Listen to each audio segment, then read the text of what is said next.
Hey guys, আসসালামু আলাইকুম। আশা করি সকলে অনেক ভালো আছেন। তো আজকের এই ভিডিওতে মূলত আমি ভিপিএন অ্যাপের জন্য কীভাবে সার্ভার কিনতে হয় এবং কীভাবে ভিপিএন সেট আপ করতে হয় সেই ফুল প্রসেসটা আপনাদের দেখাবো। তো যারা ভিপিএন নিয়ে কাজ করতে চাচ্ছেন তারা আশা করি তাদের জন্য এই ভিডিওটা খুবই হেল্পফুল হবে, কেননা আপনারা এখান থেকে জানতে পারবেন কীভাবে সার্ভার কিনতে হয়, সার্ভার কোন সার্ভার কত প্রাইস এবং কীভাবে সার্ভার সেট আপ করতে হয় সেই বিস্তারিত বিষয়গুলো আজকে জানতে পারবেন। তো আজকে আমি যে ভিপিএনের জন্য মূলত সার্ভার সেট আপ করবো সেই ভিপিএনের একটা ডিটেলস আমি আপনাদের কাছে এখানে তুলে ধরছি। তো এখানে দেখতে পাচ্ছেন যে রিয়েল টাইমে এখনও 197 জন ইউজার আছে এবং এটা ডেইলি অ্যাক্টিভ ইউজার কিন্তু আস্তে আস্তে বাড়তেই আছে। তো এখান থেকে 1.9, তারপরে 2.3, 2.6, দেন 3.4K, দেন আবার একটু এখানে কিন্তু নিচে নেমে গেছে 3.2K। তো এই নিচে নামার কারণটা হচ্ছে গিয়ে মূলত যে সার্ভার আমরা দুইটা এখানে রানিং করা আছে, এক কন্টাবো থেকে একটা এবং ওবিএইচ থেকে একটা। তো কন্টাবো এবং ওবিএইচের যে সার্ভারগুলো আছে সেগুলো প্রায় 100% রিচ করে ফেলে বা ডাউন অবস্থা চলে যায়, এমন একটা অবস্থা হয়। তো যার কারণে মূলত হচ্ছে আমরা আরেকটা সার্ভার কিনবো যাতে আমরা আরও ইউজার হ্যান্ডেল করতে পারি। তো আশা করি আপনারা ভিডিওটা শেষ পর্যন্ত দেখবেন। তো প্রথমেই আপনারা যদি কন্টাবো থেকে সার্ভার নিতে চান সেক্ষেত্রে আপনারা কন্টাবোতে চলে যাবেন। কন্টাবোতে যাওয়ার জন্য আপনারা সাপোজ আমি আমার ইমেলটা ওপেন করে নিচ্ছি। তো কন্টাবোতে আপনারা কীভাবে যাবেন, কন্টাবো গুগলে লিখে সার্চ করবেন কন্টাবো। তো কন্টাবো বিপিএস লিখে সার্চ করতে পারেন অথবা কন্টাবো লিখে সার্চ করবেন। তো আমি এখন কন্টাবো লিখে সার্চ করতেছি এবং সবার উপরে আপনারা পেয়ে যাবেন কন্টাবো ক্লাউড বিপিএস অথবা ডেডিকেট সার্ভার নামে যে ওয়েবসাইটটা আসছে, মানে কন্টাবো লেখার যে সার্ভার যেই লাইনটা রয়েছে সেটাতে আপনারা ক্লিক করবেন। তো আমি এখানে ওপেন করে নিচ্ছি। তো এখানে আসার পর আপনারা এখানে বিপিএস সিলেক্ট করে নেবেন। যদি আমাদের বিপিএন সেহেতু আমাদের বিপিএস লাগবে, আপনার অন্য কোনো কাজ হলে আপনি অন্য কোনো কিছু সিলেক্ট করতে পারবেন এখান থেকে। তো আমি এখানে ক্লাউড বিপিএস এখানে ক্লিক করতেছি। এখানে বিপিএসের যে প্ল্যানগুলো আছে মোটামুটি সেই প্ল্যানগুলো এখানে ভিজিটর আমাদের এখানে শো করতেছে। তো প্রথম প্ল্যান ছিল আপনার প্রায় 6 ইউরো, দেন পরের প্ল্যানটা ছিল 10.49 ইউরো আর কি। তো আমরা মূলত চাচ্ছি এই প্ল্যানটাই আছে কিনবো আর কি। তো আমি এখান থেকে সিলেক্ট করবো এখান থেকে। তো আপনার যে প্ল্যানটা পছন্দ হয় আপনারা সেই প্ল্যানটা নেবেন।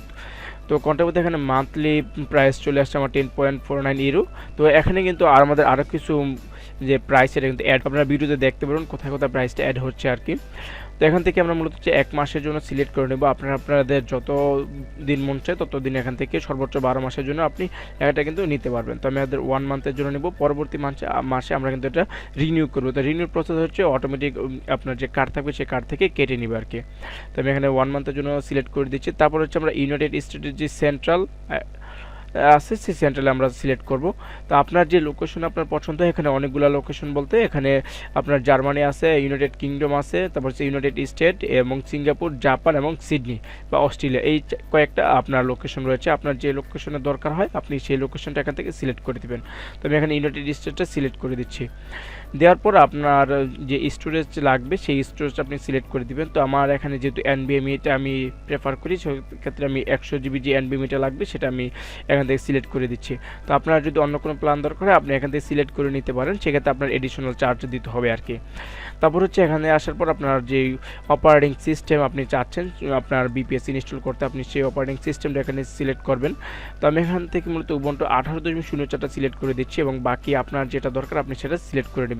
তারপর নিচে হচ্ছে আপনার যেই সার্ভারে লগ ইন করার জন্য যেই ইউজার নেম এবং পাসওয়ার্ড লাগে সেই পাসওয়ার্ডটা কিন্তু দিতে হবে। তো আমার এখানে বাই ডিফল্ট ইউজার নেম থাকে রুট এবং আমি পাসওয়ার্ডটা এখানে দিয়ে দিচ্ছি আর কি। তো আমি এখান থেকে জেনারেট করে একটা পাসওয়ার্ড নিয়ে নিচ্ছি এবং এই পাসওয়ার্ডটা আমি কপি করে আমার ফোল্ডারের ভিতর রেখে দেব। নিউ আমি একটা টেক্সট ডকুমেন্ট নিচ্ছি, এখানে আমি নিয়ে দিচ্ছি যে এখানে আমি লিখে দিচ্ছি যে সার্ভার পাসওয়ার্ড। তো আমি এখানে পেস্ট করে দিলাম, দেন এখানে আমি এটা সেভ করে দিচ্ছি যাতে করে আমাদের পরবর্তীতে যাতে প্রবলেম না হয় আর কি সার্ভারের পাসওয়ার্ড অথবা সার্ভার লগ ইনের বিষয়টা নিয়ে। দেন এখান থেকে হচ্ছে আপনার প্রাইভেট ব্যান্ডউইথ যা আছে আপনারা তাই রাখবেন। আপনার যদি কোনো কিছু দরকার হয় আপনি এখান থেকে এডিশনাল চার্টটি আপনি সিলেক্ট করতে পারেন। আমি এখান থেকে সিলেক্ট করতেছি না কোনো কিছুই, যেহেতু আমার আর কোনো কিছু দরকার নেই এখানে। তারপর হচ্ছে আমার এখানে আর কোনো কিছুই দরকার নেই, আপনার যদি দরকার হয় আপনি সেখান থেকে সিলেক্ট করে নেবেন। তো এখানে কিন্তু আমরা প্রাইসটি দেখতে পাচ্ছি যে অলরেডি আমাদের মান্থলি আমাদের দিতে হবে 12.79 ইউরো এবং আমাদের ওয়ান টাইম সেট আপ ফি আছে 5.99, প্রায় $6 মতো, 6 ইউরোর মতো। তো টোটাল আমাদের বিল আসছে এখানে 18.78 ইউরো। তো এখন আমরা এই প্ল্যানটা এখন কেনার জন্য আমরা নেক্সট এখন ক্লিক করব। তো এখন আপনাকে রেজিস্ট্রেশন করতে হবে। আপনার যদি এই আগের অ্যাকাউন্ট থাকে সেক্ষেত্রে আমি কন্টাবো কাস্টমারে আপনারা ক্লিক করবেন, তাহলে আপনারা এখানে লগ ইন পেজ পেয়ে যাবেন আর কি, যে লগ ইন পেজ চলে আসছে। আর যদি নতুন হয়ে থাকেন সেক্ষেত্রে নিউ টু কন্টাবোতে ক্লিক করবেন। এখন আপনাদের যেই নাম, আপনার ফোন নাম্বার, ইমেল অ্যাড্রেস যেগুলো আছে দিয়ে আপনারা একটা অ্যাকাউন্ট করে নেবেন। তো কন্টাবো অ্যাকাউন্টগুলো সাধারণত যদি আপনি কোনো ওদের যেই সার্ভিস রয়েছে সেই সার্ভিস যদি রানিং রাখেন সেক্ষেত্রে আপনার কিন্তু অ্যাকাউন্ট থাকবে, আদারওয়াইজ কিন্তু কন্টাবোর কিন্তু অ্যাকাউন্ট কিন্তু থাকে না। তো আই এম এ কন্টাবো কাস্টমার, আমি এখানে ক্লিক করতেছি, দেন আমি আমার ইমেলটা আর পাসওয়ার্ডটা এখানে দিয়ে দিব। তো আমি আমার ইমেলের পাসওয়ার্ডটা দিয়ে দিচ্ছি। তো আমি আমার পাসওয়ার্ডটা দিয়ে দিচ্ছি এখানে। আর কন্টাবো অ্যাকাউন্টের ক্ষেত্রে পাসওয়ার্ডটা মূলত কন্টাবো প্রোভাইড করবে, আপনি নিজে পাসওয়ার্ড সিলেক্ট করতে পারবেন না। আপনি চাইলে রিসেট করে নতুন একটা পাসওয়ার্ড আপনি নিতে পারেন আর কি। প্রথম অবস্থা কন্টাবো আপনাকে পাসওয়ার্ড দিবে, দেন পরবর্তী আপনি রিসেট করে আপনার মনে ইচ্ছে মতন পাসওয়ার্ড কিন্তু দিতে পারেন। তো আমি এখানে লগ ইন করতেছি।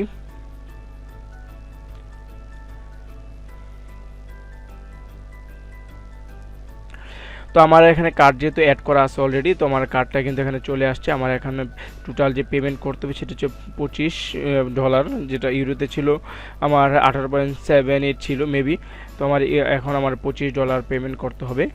তো পেমেন্ট করার অলরেডি আমার এখানে কার্ড অ্যাড করাই আছে। আমি এখানে জাস্ট এখানে অর্ডার অ্যান্ড পেতে ক্লিক করবো, তাহলে কিন্তু আমার এখানে কিন্তু কেনাটা কিন্তু হয়ে যাবে। তো আমি এখন অর্ডার অ্যান্ড পেতে ক্লিক করতেছি।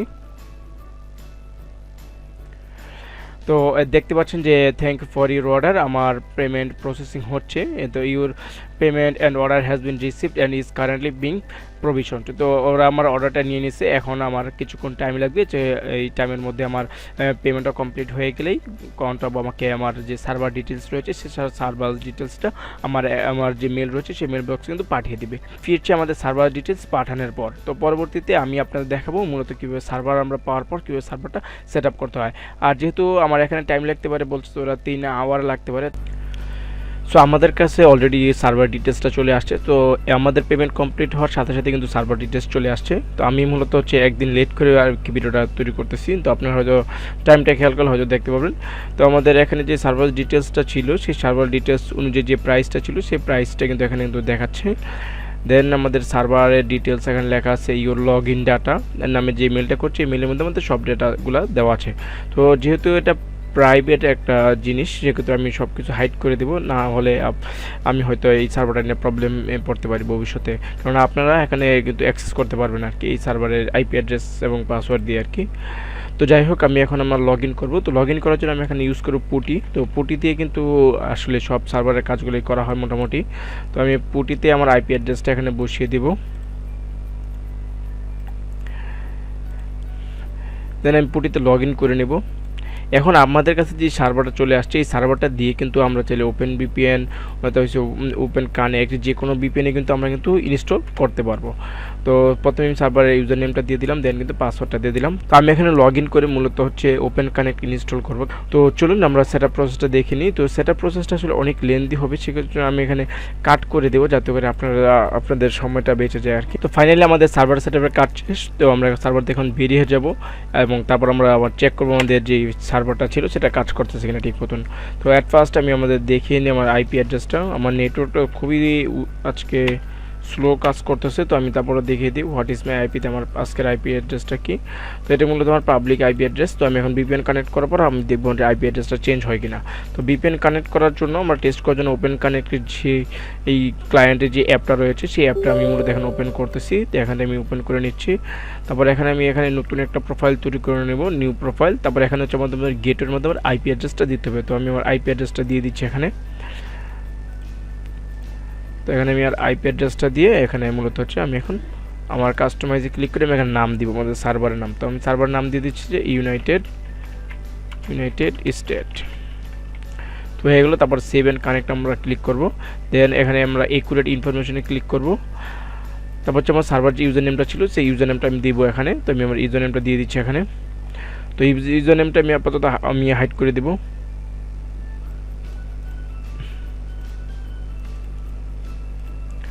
দেন পাসওয়ার্ডটা আমি এখানে দিয়ে দিচ্ছি, কেননা এই পাসওয়ার্ড এবং ইউজার নেম ছাড়া কিন্তু আমরা কিন্তু আমাদের ভিপিএন সার্ভারের সাথে কিন্তু কানেক্ট করতে পারবো না।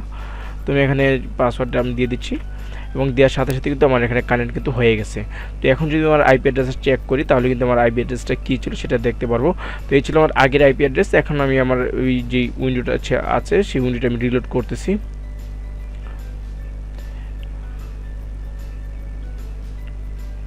তো রিলোড হচ্ছে।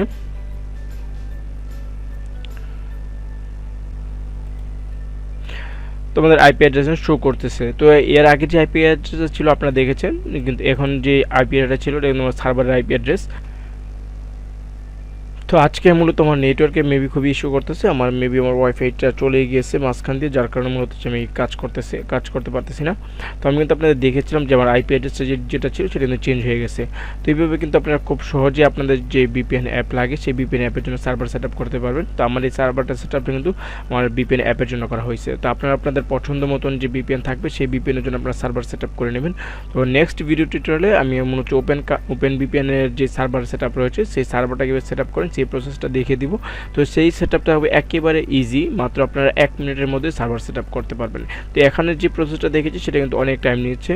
তো আমি পরবর্তীতে আমার যে ভিডিওতে ওই ভিডিওতে কিন্তু 1 থেকে 2 মিনিটের মধ্যে আমি কিন্তু সার্ভার সেটআপের প্রসেসটা দেখিয়ে দিব। তো সেই ভিডিওটি দেখার জন্য আপনারা কিন্তু আমার চ্যানেলটি সাবস্ক্রাইব করে দিবেন, আর এই ভিডিওটি যদি ভালো লাগে তাহলে অবশ্যই ভিডিওতে লাইক দিয়ে দিবেন। তো দেখাবেন নতুন কোনো ভিডিওতে, ততক্ষণ ভালো থাকবেন, সুস্থ থাকবেন, আল্লাহ হাফেজ।